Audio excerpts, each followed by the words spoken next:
December 1998, an alert went out on the internal network of the National Security Agency, the most secretive intelligence organization on Earth. It wasn't about a foreign power. It wasn't about a mole. It was about a toy. A 5-inch, $35 robot with big eyes and fake fur that year's must-have Christmas present was now banned from the agency's headquarters at Fort Meade. Employees were told, in effect, "Leave your Furby at home." A few weeks later, the Washington Post got hold of the story, and the world learned that America's code breakers were worried about a children's toy listening.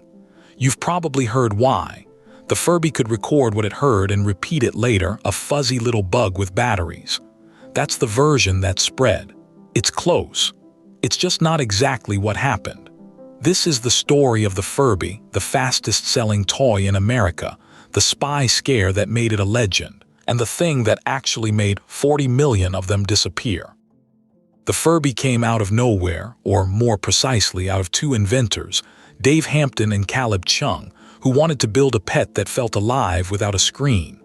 A toy executive named Roger Schiffman bought the rights for Tiger Electronics, and the Furby hit shelves in October 1998, priced around $35.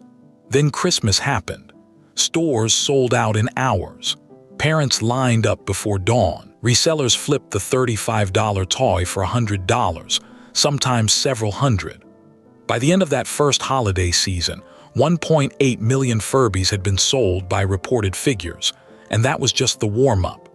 The next year, 1999, Tiger moved 14 million of them. It was the Tamagotchi craze, the Tickle Me Elmo craze, and a robotics demo all rolled into one, a toy that blinked, sneezed, and most importantly appeared to learn. Because that was the trick. Out of the box, a Furby spoke Furbish, a babble of invented syllables. Play with it for days and English words started appearing one by one as if your Furby was picking up your language by listening to you. Families were amazed. Kids swore their Furby knew its name. And that illusion, the feeling that this thing hears me, is exactly what made it irresistible. Here's what was actually inside. Sensors for light, touch, sound, and motion, and a chip with a pre-written script. The English was pre-programmed at the factory, unlocked gradually the more you played. The Furby reacted to noise, but it had no way to store it. Nothing you said was kept anywhere because there was nothing to keep it on. The toy wasn't learning. It was performing a script so well that adults, including, soon, some very serious adults with security clearances, couldn't tell the difference. Inside the NSA, someone looked at the world's most popular toy and saw a problem. The agency's rules prohibited personal recording devices on the premises, cameras, tape recorders, and the internal notice extended the list, in words that would become famous. This includes toys, such as Furbies, with built-in recorders that repeat the audio. On January 13, 1999, the Washington Post broke the story under the headline, "A Toy Story of Hairy Espionage." It went everywhere. Reports followed of the FAA and airlines worrying over the toy's electronics, and a Navy shipyard in Virginia issuing its own ban. Tiger Electronics was blindsided. Roger Schiffman put it as plainly as a man can. Furby has absolutely no ability to do any recording whatsoever. He even offered to show the government how the toy worked, but it didn't matter. The headline had already done its work.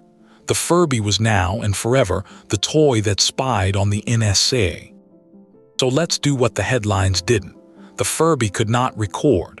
Not a word, not a second of audio, there was no recording hardware inside.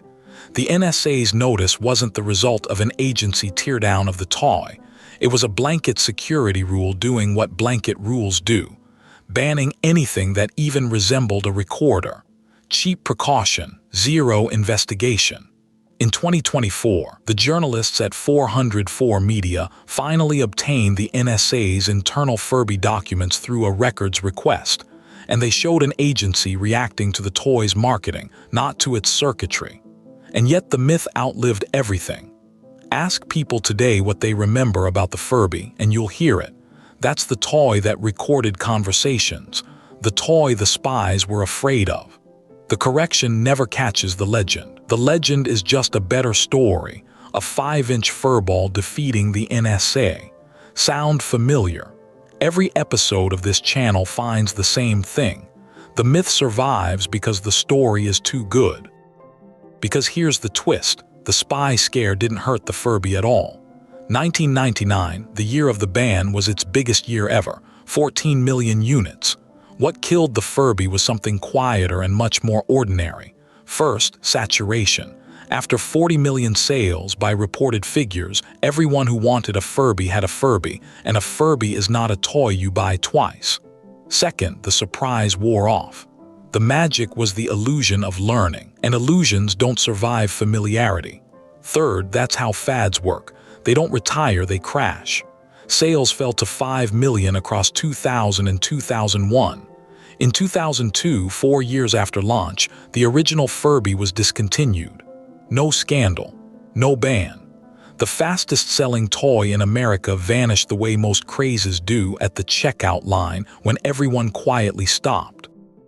And then, unlike most things on this channel, the Furby refused to stay gone. Hasbro brought it back in 2005, again in 2012, again in 2023, each version a little more electronic, none of them a phenomenon like the first. The original Tiger Furbies became collector's items, and in 2024, the release of the NSA's Furby files turned the old panic into internet history. But the most lasting thing the Furby left behind isn't fur or plastic, it's the question. In 1998, is my toy listening to me? Was a joke about a furball, and the answer back then was no. Today, the toys really do have microphones. The speakers on your counter, the assistant in your kid's plush bear, the AI that answers when you talk to it. The Furby question became the question of an entire era. The NSA just asked it 25 years early about the one toy that couldn't. If you remember a toy, a place, or a panic that quietly vanished, tell me in the comments. That's where the next story comes from. I'm Vanishing Era.